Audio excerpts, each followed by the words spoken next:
Welcome back to our channel. నేనైతే పచ్చిమిరపకాయ పచ్చడి తయారు చేయాలని డిసైడ్ అయిపోయానండి. అయితే అందరైతే ఎండుమిరపకాయ పచ్చడి పెట్టుకుంటారు. నేనైతే పచ్చిమిరపకాయ పచ్చడి పెట్టాలని డిసైడ్ అయిపోయాను. మార్కెట్‌కి వెంటనే మామిడికాయలు కొనుక్కోవడానికి వెళ్ళానండి. అక్కడ మామిడికాయలు అమ్మే అబ్బాయిని అడిగాను. ఏ కాయలైతే బావుంటాయి అని. అతనైతే పెద్ద కాయలు చూపించాడండి. అవి ముంత మామిడి నాకు తెలుసు. అవి మాగాయ పచ్చడికి బావుంటాయని చెప్పాడు. వెంటనే 4 కాయలు తీసుకున్నానండి.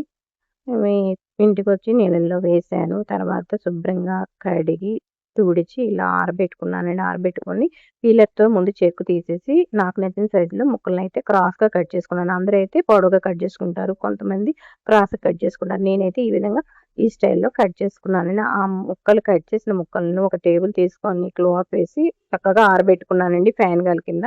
ఈ ఫ్యాన్ గాలి కింద ఆరబెట్టే లోపల నేను అన్ని పచ్చడికి కావాల్సిన సామాగ్రి రెడీ చేసుకున్నాను. కారము, ఉప్పు, మెంతిపిండి, ఆవపిండి, ఎల్లుల్లిపాయలు, పసుపు ఇవన్నీ అవసరం కదా! ఇవన్నీ నేను రెడీ చేసి పెట్టుకున్నాను. అయితే వీటన్నిటిని ఒక ప్లేట్‌లోకి తీసుకున్నానండి, ఒక పళ్ళెంలోకి.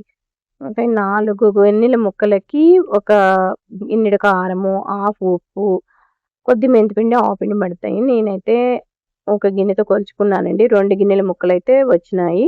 2 గిన్నెల ముక్కలు అయితే హాఫ్ గిన్నె కారము, దానికంటే సగం ఉప్పు, 1 టేబుల్ స్పూన్ మెంతిపిండి, 2 టేబుల్ స్పూన్‌ల ఆవపిండి వేసి కలుపుకోవాలి. ఫస్ట్ 2 గిన్నెల ముక్కలు ప్లేట్‌లోకి తీసుకున్నాను.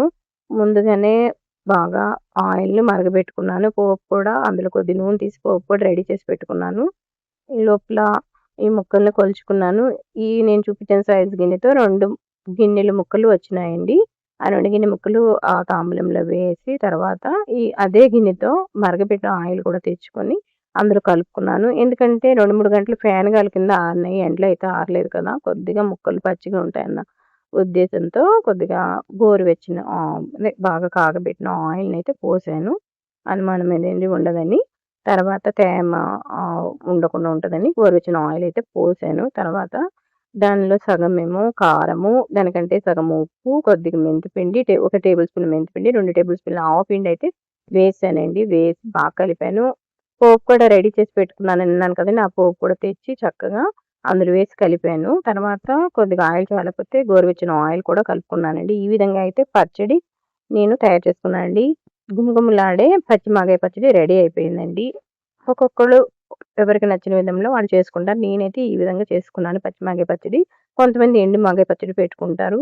దానికి పచ్చిమాగాయ పచ్చడికి, ఎండు మాగాయ పచ్చడికి డిఫరెన్స్ ఏంటంటే పచ్చిమాగాయ పచ్చడికి ముక్కలు అప్పటికప్పుడు కట్ చేసేసి కలిపేసుకోవడమే. ఎండుమిరపకాయ పచ్చడికి ముక్కలు కట్ చేసిన ముక్కలను ఉప్పు, పసుపేసి ఒక జాడీలో ఊరబెట్టి 3 రోజుల తర్వాత ఆ ముక్కల్ని బాగా పిండి, ఆ ఊటని ముక్కల్ని ఎండలో ఆరబెట్టి ఆ ముక్కల్ని ఆ ముక్కలకి ఈ పసుపు, కారము, ఉప్పు, మెంతిపిండి, ఆవపిండి పట్టించుకోవాలండి.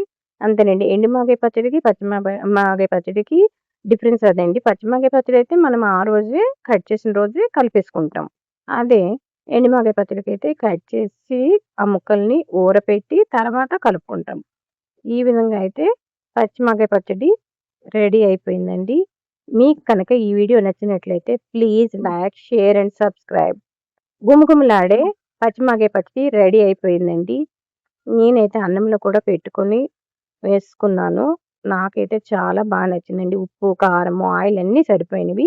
3 రోజుల తర్వాత జాడీలో పెట్టుకోవడానికి ముందు ఉప్పు, కారం, ఆయిల్ సరిపోయిందో లేదో చూసుకొని తర్వాతైతే జాడీలో పెట్టుకోవాలి. ఈ విధంగా మీరు చేసుకున్నారనంటే పచ్చడైతే పాడవదండి. ఎప్పుడూ ముక్క మునిగేంత ఆయిల్ ఉండాలి. ముక్క నోట్లో పెట్టుకుంటే ఉప్పుగా ఉండాలి. అప్పుడైతే మనకి ఏ పచ్చడి తయారు చేసినా పచ్చడి అనేది పాడవదు. ఈ విధంగా అయితే నేను తయారు చేసుకున్నాను. నాకైతే హ్యాపీగా ఉంది. నేను అన్నంలో కలుపుకొని తిన్నాను. చాలా టేస్టీగా కూడా ఉంది. ఇలా గుమగుమలాడే పచ్చి మాగాయ పచ్చడి ఇన్‌స్టెంట్‌గా హాఫ్ ఎన్ అవర్‌లో నాకు రెడీ అయిపోయిందండి.